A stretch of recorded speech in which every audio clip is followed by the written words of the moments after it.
Ladies and gentlemen, I'm Kevin Battle. This is We Saw That, and we are continuing with part two of the conversation between myself and my esteemed cousin, Jovan Holloman. Hey, how's everybody doing? All right, Jovan, it's good to see you. We're going to continue this conversation, and we're going to start off right away with Jovan Holloman. Who are you? Who am I? Who am I? Well, part of me is my dad. Part of me is my mother. I think that's where I get my laid back but cool, but business minded, but also crazy and silly and goofy side. I'm parts my sister. I'm parts uncles and aunts and cousins and everything. If we strip the layers back another one, I'm a black man, and my culture and what I identify with is very important. I'm also a husband for 2 years now. And I am, along with everything else, a student of all things movies, all things cinema. I talk about them too much. I'm sure I get on everybody's nerves. But also, I find people every now and again, like yourself, that share that same feeling that we get when either a new movie comes out or when there's a new discussion about something going on in Hollywood, or just sitting back and rewatching our favorite movies, our favorite films. So I believe as far as this stands, I am a student of all things cinema. Okay, so talk some more. You've already done it about that passion, about that passion for cinema. Well, movies and movie making for me are as vital to me as my blood. It's been that way for a long time.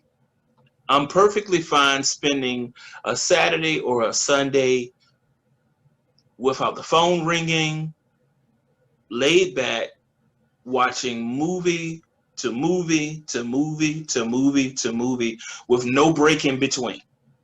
I find that I'm at my most easy and laid back self when there's something playing in the background, even if I'm not watching it, that I can just hear certain parts or certain quotes or certain pieces of music from a movie.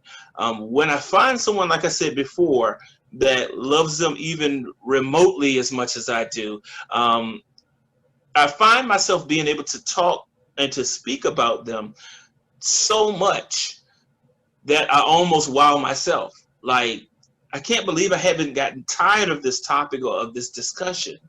And as I get older, I'm starting to find myself appreciating many more things that it encompasses. The way that movies are made, the way that I relate to them. And I'm starting to find myself more and more wanting to grab somebody and be like, I want you to come and see this right now with me. I want to see the smile on your face and see if you smile when I smile. I want to see if the twist happens in the movie and if it shocks you as much as it did me. And that was something that you and I shared, and I'm hoping that as time goes, we're able to grow this and turn this into, to be honest, something that we could talk about and tap into and keep going until the end of time. All right, fantastic. So, with all the movies that you've seen, and I know you've seen a lot, I know you own a lot. We're gonna have to get into a tour of the library over where yes, the library. we got to do it sometime. And ladies and gentlemen, you're in for a treat once you see it. What, in your opinion, is the most important part of the filmmaking process? Oh, good question. I would have to say, for me, it would probably be the idea. It's almost like a seed that you're putting under the dirt, and you're hoping that if you water it with fresh ideas, with different people to take care of it and tend to it, with people who feel the same way that you do, with people who either share your vision or can add a vision of their own, that it will in turn bloom into something that can be remarkable and rewarding. It seems that more and more the idea has a chance of being squashed either by budgets or budget cutting or too many different people stirring the pot, not having enough resources, not having time, getting tired of your project, feeling like your project is just average or subpar. But that first spark that you get, the first spark that a screenwriter gets, that first spark, that first urge of creation that someone who is creating something derives from and is generated, can become, if it is nurtured, something that is highly rewatchable, highly enjoyable, and something that people will talk about for a long time to come. I believe in my opinion that the idea of that story or that focus, even before the pen hits the paper, is its most raw. And if you can like bottle it, regardless of what else it interacts with, if you can get that first raw seed and then have it be reflected in the final piece, it's something to die for. So I've mentioned that you've been watching movies for a very long time. Tell us what's the first movie that awakened your senses for cinema, and tell us how did that feel? Okay. I'm gonna have to split this and say two. The first one is called The Toy. It's with Richard Pryor, and it's a film in which he was hired by a white family to entertain their son, who was home from school and who would be spending time with his father for the duration of the summer, I believe. It showed me not just the ability of someone outside of your family, someone outside of your circle, having a chance of bringing the best parts of you and the best things, I guess, out of you, all while learning things themselves. It's a movie that, without exaggerating, I think I've probably seen about 60 or 70 times. I know it sounds crazy, but I used to watch the movie every day. And although the movie making process of it was very simple, the way that it hit me right here was something that let me know that movies weren't just fodder just to, like I said before, just sit back and relax and enjoy, but it could actually be something that could touch you and could give you a lasting feeling and a lasting impression.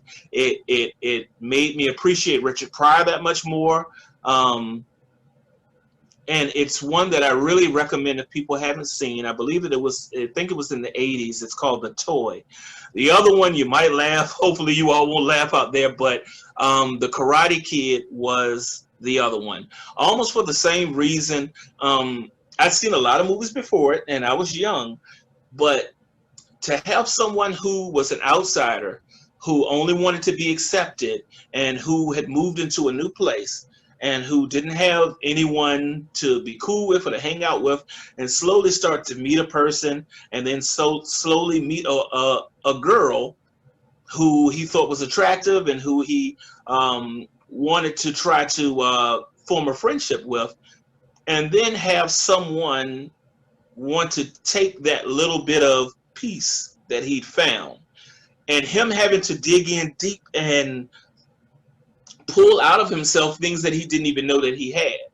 And like I said, the coincidence of just realizing between the two movies was Pat Morita who played Mr. Miyagi, was almost in some way like Richard Pryor was to The Boy and the Toy, with a man who needs that one special thing, and in this case being the friendship from someone that he didn't count on it coming from, um, to bring out the best in himself and the best in someone else. So when I saw those two movies, it really brought to me the fact of films can be that much more than just $1.99 rental or something that you might watch once and forget about. I think those two had the biggest impression on me. All right. So we're getting more and more of a sense of the kind of things that you like. But what is your favorite genre of movie and why? I'm a horror head. I am a horror man till the end. If I had to have a B side to that, or if it was a way that I could add one more, I would say that black cinema, those movies that usually have an African American lead, the majority of the cast, as well as maybe even the director, sometimes, but not always, the writers and other parts that make up the filmmaking process. Whether they are drama or comedy or horror, I believe that they encompass something that resonates in myself. Um, I've seen many different cultures, many different varieties of movies from many different countries and everything. And those films by people, for me, that look like myself and have shared the same experiences and all, click with me immediately. I understand the way that they might joke. I understand the way that they might learn, or the way that they might have frustrations, the way that society maybe has the chance of looking at them sometimes. And the ability to show drama and to show bravery and to show sometimes action, and as I said before, horror, makes it twofold when I can mix both of those genres, as in with the case like Blackula, and if you all have already subscribed to us, things like the movie Us, Get Out, Candyman is another one. Well, not necessarily black cinema, but him being one of the first African American, I guess, horror icons, kind of put the best of both worlds in there for me. So I would say horror is my first love. But if I had to have any other, it would be what you would refer to as black cinema. All right. You and I have had these kinds of conversations for many years. We've been looking at films since we were quite young. We've seen films that are brand new, just came out this week. We've seen films that are older than both of us. What in your opinion has been the best decade of cinema, and why? Ooh. I'm a 70s baby. I was born in 77. A lot of people think that I can't appreciate movies and fashion and music and things like that from that time period, because I only caught the end part of it, or the tail end of it. I believe that if the 70s was the year or the era that I was born in, the 80s would be like that child that was born into it, where a lot of those similarities, a lot of the way that they talked, a lot of the way that they dressed, a lot of way that they used their resources to come up with what they had, gave birth to a new rise, which added a bit of, I'll say, kind of a bit of like the rap appeal and the rock and pop appeal a bit more. The way that they dressed in the 80s, the way that everything was fresh and I guess raw and new, really gave way to a lot of the actions, the comedies, a lot of the horror, a whole lot of the horror that I appreciate nowadays. I believe that the best decade would be the 80s because it had the best of the 70s and would also give birth to the 90s, which added a bit more of all of that spice that made the 80s what it became. So I definitely say I think the 80s would be my favorite decade as far as film. All right. Looking as you have over all these films, I know you've spent some quality time studying how these films are made and who has made them. Who is your favorite director and why?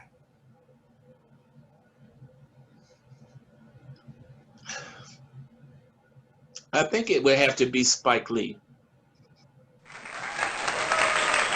I've grown up a lot on some of the first films that he did, from School Days, More Better Blues, some of those ones where he picked a certain time period, Do the Right Thing, with how he embraced the summertime, and a lot of the things that were going on around that time, and being able to marry the perfect blend of music, the perfect blend of colorful characters, speaking his language, and getting some of the same people to do the scores and the music as he's always had.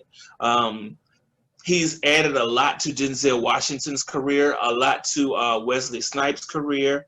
And there are a lot of people who, just like some of the other directors that have their favorites that they draw to, I've seen a cast of actors and actresses come up with him and then branch off into go into Hollywood and begin to do their own things. I would say, if I was able to cheat and kind of throw a second one in there or close to the first, I would say Quentin Tarantino. One of his movies is in my top 10 of all time, and that would be Jackie Brown. The way that he writes dialogue, the way that he has been a student of his craft, and the original ideas that he adds to some of the pieces of things that he pulls from, to paint that perfect picture, always stays with you long after you stop watching whatever movie it is. It's not heavy on things like twist. It's more about the drama of human beings and how they interact with each other. It's always got that upbeat tempo. It's always got the perfect music. And I really appreciate his style behind the lens. So, I mean, for me, it's definitely Spike Lee, but the runner-up would be Quentin Tarantino. Right. Keeping that in mind, with all the people that you've been able to see how they made their stamp on things and the circumstances as well. If you were Dr. Frankenstein, and you could take bits and pieces of all film, Hollywood, independent media, the film industry, and put those bits and pieces together to create the perfect monster film, what would you create?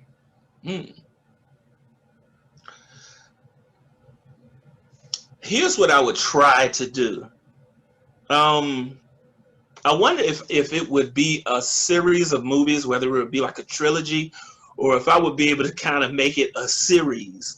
But I would like to see actors and actresses portraying the roles of filmmakers themselves, all working towards some sort of a movie or a documentary or different projects where you might see Denzel Washington being the director in front of the camera. You could see Quentin Tarantino being the writer on this project. You could see like a Harvey Keitel be one of the lead actors. Maybe having the music, the score would be some of like the best hip hop acts, like from the Wu-Tang to Run DMC, and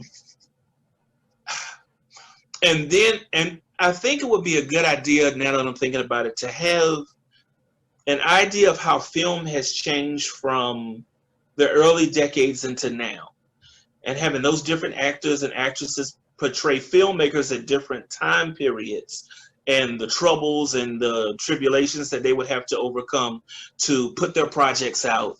And I believe that it would give a fresh spin on not only the process and the craft, but how those talents can embody the people not only behind the camera, but on down to the person who says action in the whole nine, but letting it be A-list and some, B and C actors and actresses to portray some sort of a motion picture company that over time has grown from this small start to maybe a conglomerate down the line.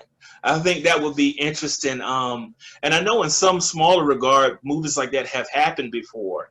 But I would really like to see it where there was just a splash, just a smattering of large names in front of and behind everything, going into it.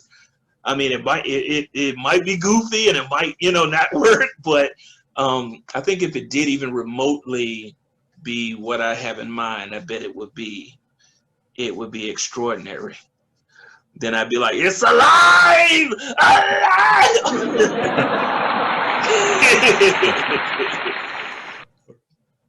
Okay, so for these final two, we're going to turn these questions to what some of you all out there may be wondering. Why should people listen to your opinions and your criticism on film, or what value do you expect to bring to the people who are going to see this and other things that we're putting out? That's a good question.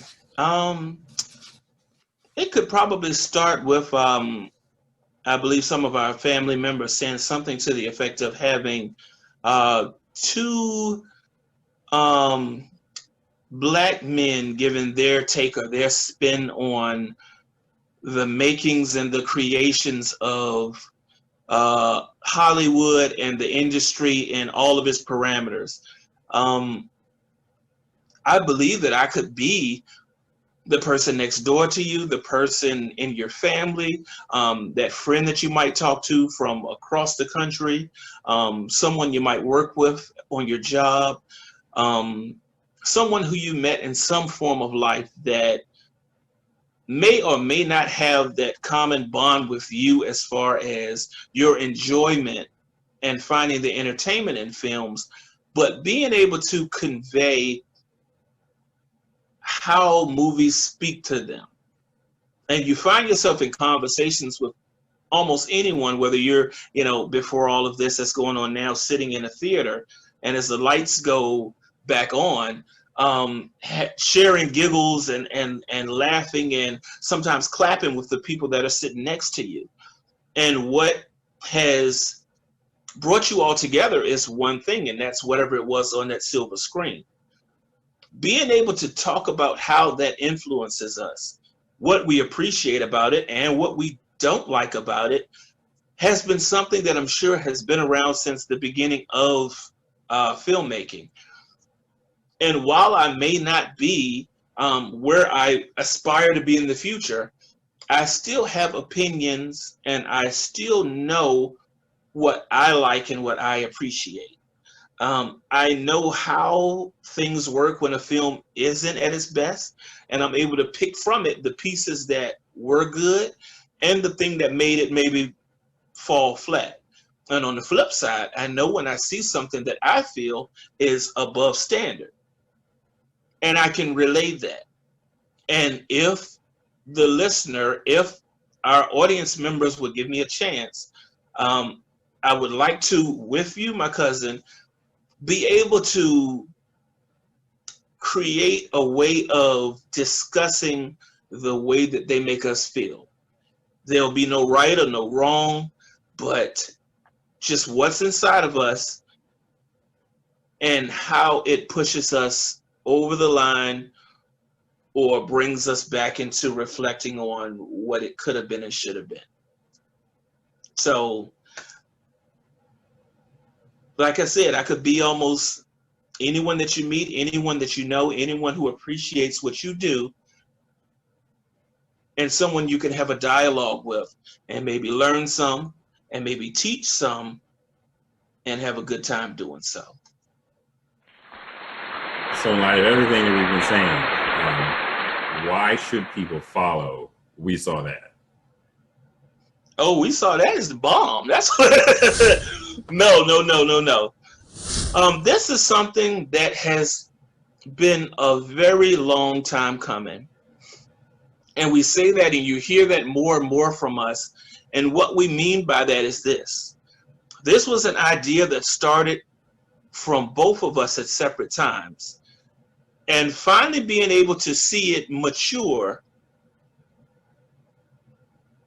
I know you all out there have a dream.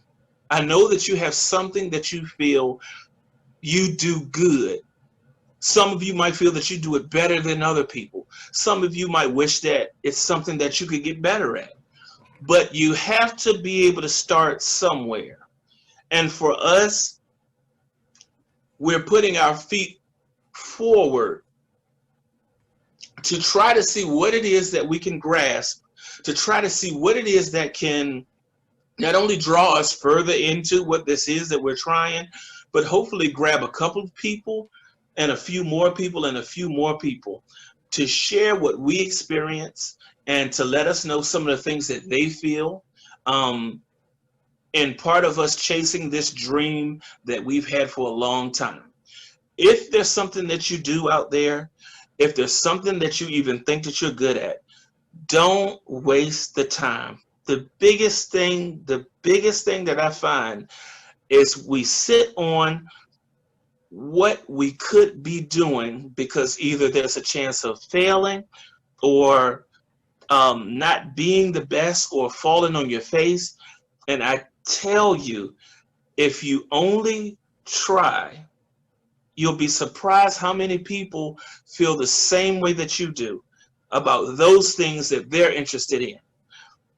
And if Kevin and I can show you all how an idea can take flight, maybe it will help you at home and you watching this or listening to this right now, chase whatever it is in your heart. Just give it a try. We Saw That, and we welcome you to what it is that we're trying to accomplish. And into us and into our souls and into our hearts, if you would just press that subscribe button. Give us a chance. I promise you, it'll be one of the best ideas you've had.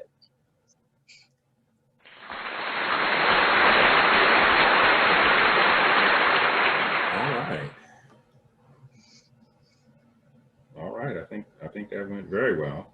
Yeah. I like how you capped it off because I was wondering how are we gonna end this, but yeah, no, you got it. It's cool. I mean, we can even right now we can tack something on at the end, but okay. You know, I mean, what do you think? Let me. I was coming up with something, so I can run through it right now. Okay. And, maybe it'll work. Okay, so here we go. 3, 2, 1. Well, ladies and gentlemen, you have been hearing from the other half of We Saw That, my cousin Jovan Holloman. Hopefully, hey, the two of us have given you some things to think about. We've shown you how a little bit of how we think, how we look at cinema, and how we look at the world. So, if you want to be a part of this, and we hope that you do, please like what you like, say something down in the comments, subscribe if you haven't already, and we will be with you the next time to share with you the fact that we saw that. We saw that. Thank you very much, everybody. We love you. Hey, that was fabulous. Good gracious.